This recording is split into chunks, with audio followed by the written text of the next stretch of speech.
Wali share godhame ergaa gababdu wayi dabarfachuu barbaada. Oromoon hundi waan kana dhageeffachuu qabdanii warri Imireet Arabii keessatti argamtan amma yaada furmaataa walii kaa'uun bareedaadha. Warri afaanii waa waliin jechaa jirtanillee walirraa dhaabbadha. Walii share godhaa daqiiqaa yoo guddate daqiiqaa 10 irra isiniin dubbadhu. Maaliif ergaa obbolummaa wal gorfachuu waan gaarii walii yaaduun barbaachisaadha. Kanaaf rakkoo deddeemaa jiru komii fi deebii walii deebisuu wal arrabsuu kana dhiifnee turre har'a waan bifa haarawaa wanni kun nu deebi'eef hin beeku. Nuti akka ilmaan Oromootitti yeroo dheeraadhaaf uummanni Oromoo wal diqqeessaa turte ijoolleen Oromoo. Shamarris dhiirris gadi ba'ee wal arrabsaa ture. Suni kufee jira jiran. Sa'aatiin sanbira kunne. Har'a namni marti nama guddaa ta'uu qaba. Kanaaf ergaa gabaabduu wayii isinii dabarsaa. Wa alaykum assalaam wa rahmatullahi wa barakatuh isiniin jedhaa warra dhuftan.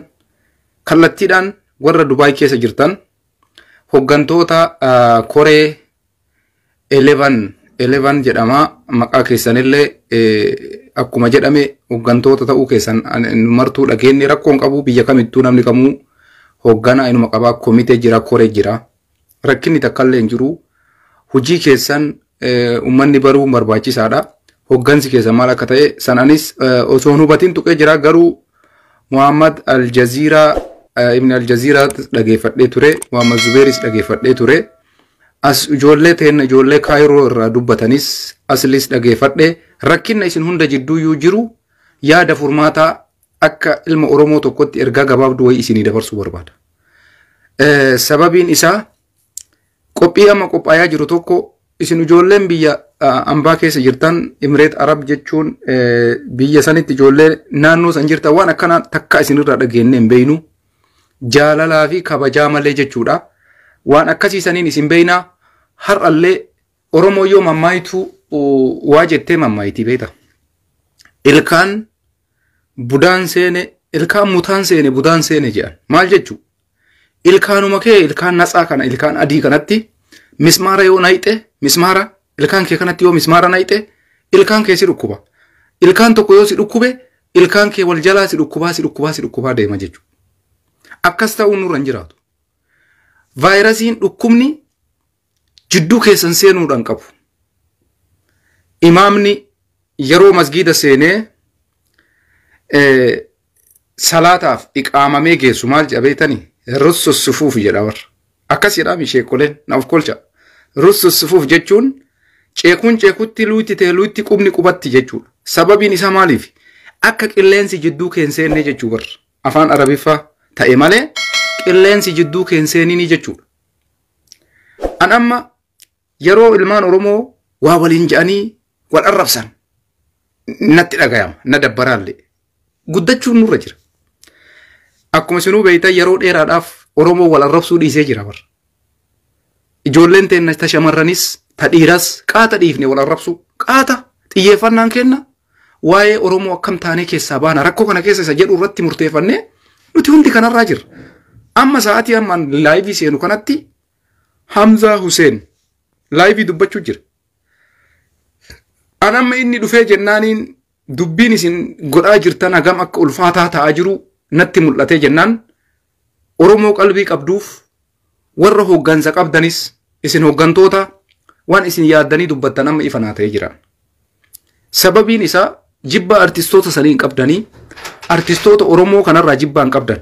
Fakkeenyaaf Sona Adam falmataa kabbadaa ta'e ijoolleen tun ilmaan Oromooti isinis ilmaan Oromooti ijoollee kanarraa jibbaa akka isin hin qabne hin beeyna isin akka koree tokkootitti dhimma kana bareechifnee kana caalaa tolchinaadha dhimmi kuni kana caala bareeduu qabaa ijoollee tana kanaa ol godhuu qabnaa artistoota tana kaleessa konsartii wayii qopheessinee turre konsartii sanirratti ammoo ilmaan Oromoo mana hojii keessa mana madamii daddalagan dhufaniitiin waan tokko godhanii deemanii har'as ijoollee tana yoo daddaffii kanatti ka dhufanii wanni jedhan taate qarqaarsi ijoollee kanaaf goonuun diqqaata waan jedhu madaaltanii dubbattan malee akka nam tokko isinirraa faamee yookaan mas'uulummaa wayii ijoollee mana biyya Arabaa keessa hojjetanirraa qabaatanii ayyama kiyyaan malee hin dhufinii ayyama kiyyaan malee gadi hin bayinii waan jedhu san akka Muhammad irraa dhageeffadhetti wanni akkasii keessa hin jiru natti fakkaata. Yoo wanni akkasii ka keessa jiraatu taate sirreeffachuu qabdan jechuu kiyya. Maaliifi akkuma isinuu beektan namni kamuu baasaboor ofii baafateetiniin biyya san jira dalagataa jira. Namni mas'uula namarraa ta'ee ati guyyaa akkanaa koottu guyyaa akkanaan bayinii guyyaa akkanaa koottu jedhee nama ajaju hin jiru. San in sirreeffannaa amma waan ani isiniin jechuu barbaadu isin martuu nama mana tokkotti qoraan cabsu. Namni mana tokkotti qoraan cabsu citaa waliin saamuu jedhan. Waliin saamnu warri hoggansa qabdanis koreen achi keessatti ijoollee Oromoo sochoostanii bakka buutanii wantoota garagaraa konsartii irrattis uummata keenya walitti qabdan hin mufatina mufii keessaa baya. Tokko kana dhaamsan isinii dhaamu. Yoo komiin isin jidduu jiraatellee wanni kun isin ka jedhaa jirtan hin bareechifnaadha. San namni itti walii galuu yoo ka didu taate yaada furmaataa kaa'utu isinirra jira jechuudha. Maaliif ijoolleen kun lakki nama baay'ee hin barbaannu. Oromoon kumaatamaan nu haa dhufuun barbaannu yoo konsartii san irratti ka isaan jedhanii isaan jaalatan ta'e isin akka koreetitti ibsi keessanan akka laaletti nu waan akka koreetti godhamuu qabu jira. Fakkeenya koreen tokko yoo waa qopheessu mallaqa akka koreetti bakka bu'ee kennamu jira. Mallaqa akkasii san nurraan eeginaa waan jedhuuf keessaa qaba ibsi keessan. Dhageeffannee turre jechuudha. Kanarratti amma nam tokko dhuunfaa keessa galtanii waa waliin hin jedhina. Gorsa beekadha. Namni ilmi namaa kun beeytanii waan ajaa'ibaati bara. An amma dubbii waan gorsaa dubbachuu jira laalam. Nama amma na arrabsu jira. Bee amma maal balleesseen arrabsanan. Banii Aadam jechuun waan feete osoo ati dubbattee namni si jajatu hin jiru bara. An amma waan nagamma dubbadhee kana keessa waan badaa dubbadhe. Waan badduu an dubbadhe gartanii. Warri waan kana godhaa jirtan isin jidduutti furmaanne haa bu'u ka jedhu kana ajjala deemee buufaa naan ja'a. Ummata akkanaati ilma namaa jechuun gaarii feete dalagii si kabajuun si wanni jechuun hin jiru. Nama amma na arrabsu jira. Nama mee maal balleesse jedhedha. Mee fakkeenya fudhadhaa laala. Mee amma koomantii kana laala. Mee maan arrabsam? Maal balleesse sa'aatii amma dubbadhu kanatti waan kun nagarii qabu lakki rakkoon isin jidduu jiru furmaata argatu. Oromoo waa waliin jechuun sirrii miti.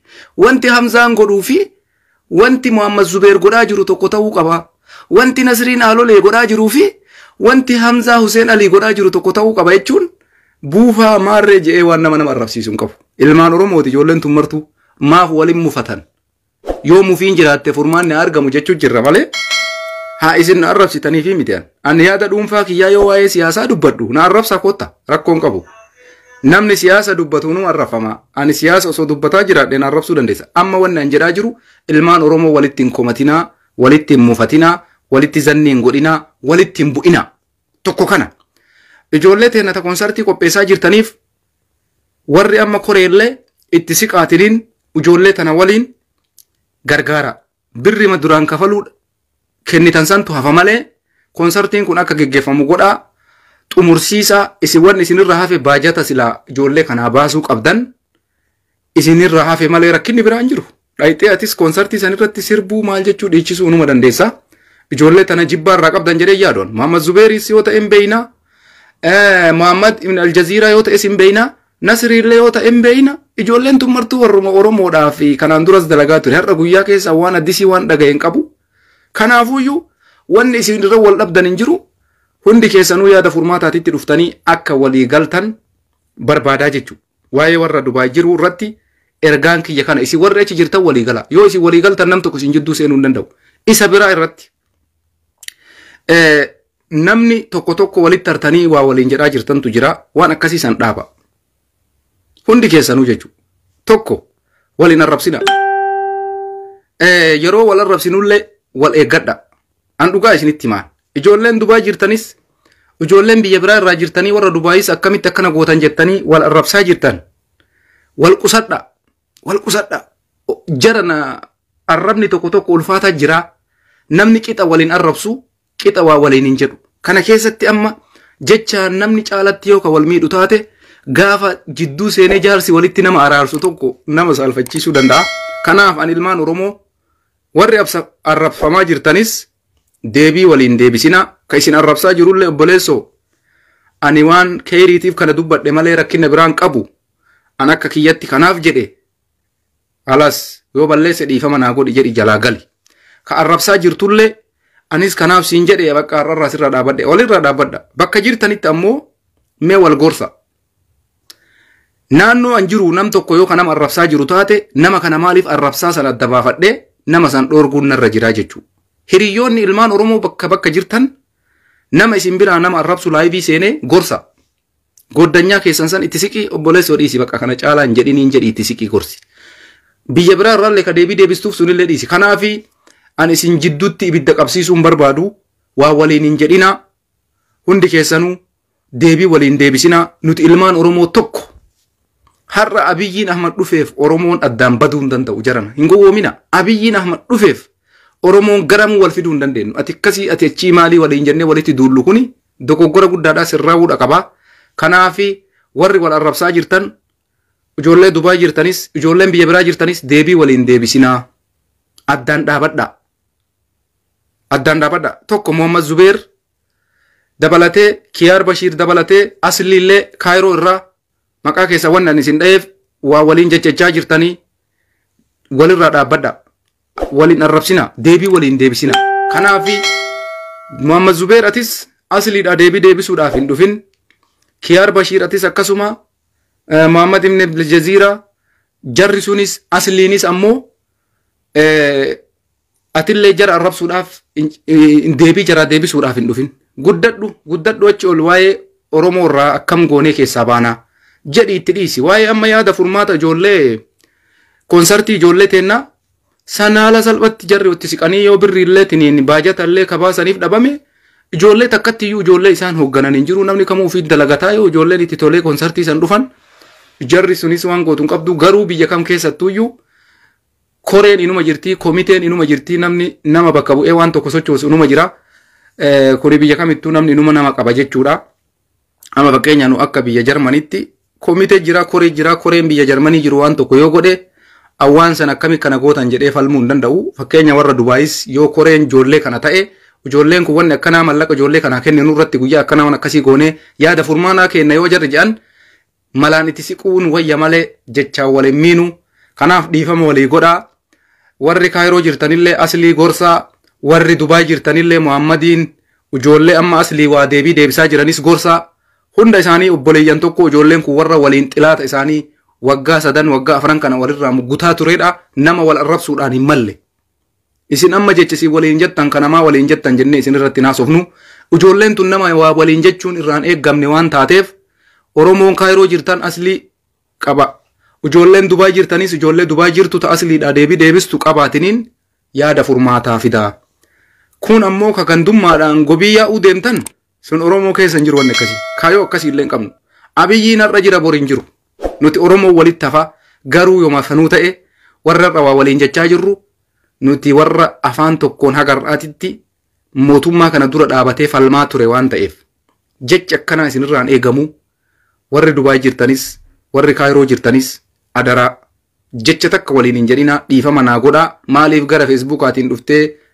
yoo naan jettan annama kamiyyuu dhuunfatti keessaan dhufee wanni isin kadhadhuuf hin jiru maqaa keessan hundaa wanni an dhayeef isin hunduu dhageeffattanii wal arrabsuu akka dhaabdanii fi keessattuu ammoo hiriyoonni ijoollee kanaa warri Dubaay jirtanis warri Masrii jirtanis walirraa dhoorgaa inni jecha san jedheeni Oromoon jarana nama waa jedhu nama wallolu jala gadduuttanii ibiddatti hin darbina baanziinii jidduutti hin naqina yaa subhaanallah nama duraan dhufee namni fakkeenyaaf 5,000 nama daawwatta maal Oromoo isi yoo namni wallolu maaf akkana nama laaltanii nam tokko zanni wali godhe taanaan nama 9,000 dhufee nama laala maal jechuu waan keerii irratti waan Oromoo irratti yoo anarra koottaan daawwadhaa jedheen dhuftan takkatu nam tokko gadi bahee waa'ee nama tokko dubbata 10,000 nama 5,000 dhufee laala yaa akii salphinna kun jaran nama arrabsu gorsaa malee jabaa dhugoota keen ibiddatti naqi itti qabsiisi naqi keessa afuuf yaa subhaana in jedhina akkas isinuma laala koomantiinuma laala yoo sudhachii dhufee san arrabsu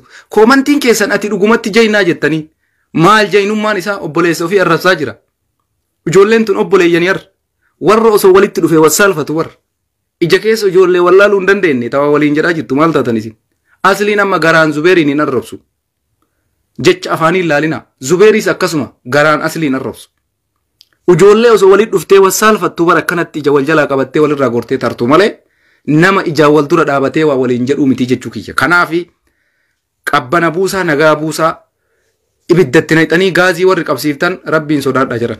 Rabbiin sodaadhaa addaan dhaabadhaa isiniin ja'a. Kanaaf dubbii koonsartii ijoollee mallaqa kennuun keessan sila akka koreetitti ooma isinirraa eeggamu.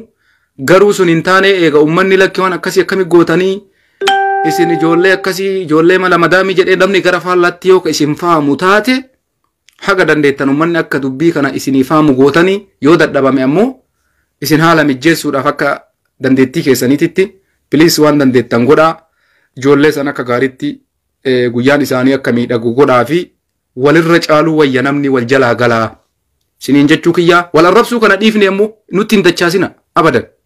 Nama wal arrabsu arguu dhiisnee jirra jarana irra deebitanii waan akkanaan fidina. Kanaaf ijoolleen teenya ergaa kana qilleensarra na oolchaa galatoomaa ulfaadhaa. Hamzaa kenna atillee olii gadi hin jarjarinii. Nasrii, Muhammad Zubeer, Muhammad ibn al-Jaziiraa, Kiyaar isaa waliin irratina. Guyyaa ijoollee kanaa bareechisaa fi kiisii keessanii yoo qabaattan waan dhuunfaa keessanii qarqaaraa dhumate bakkaa kanuma. Kanaaf deebii waliin deebifnu. Tanuma isiniin jechuu barbaadaa Oromoon qilleensi isin hin seenini isin jidduutti shayxaanni hin uumamini kanuma isiniin jedha galatoomaa fayyaanaa ta'a halkan gaarii nagayaan bulaa nama wallol wali araarsina malee jidduutti hin facaafnu isin hundi ilmaan abbaa tokkooti akkasitti isin beeyna walirra dhaabadhaa asumaan qilleensarraan isiniin jenna aslii dhageette Muhammad Zubeer atis dhageette addaan dhaabadha dhumate tanuma muramtee jirti.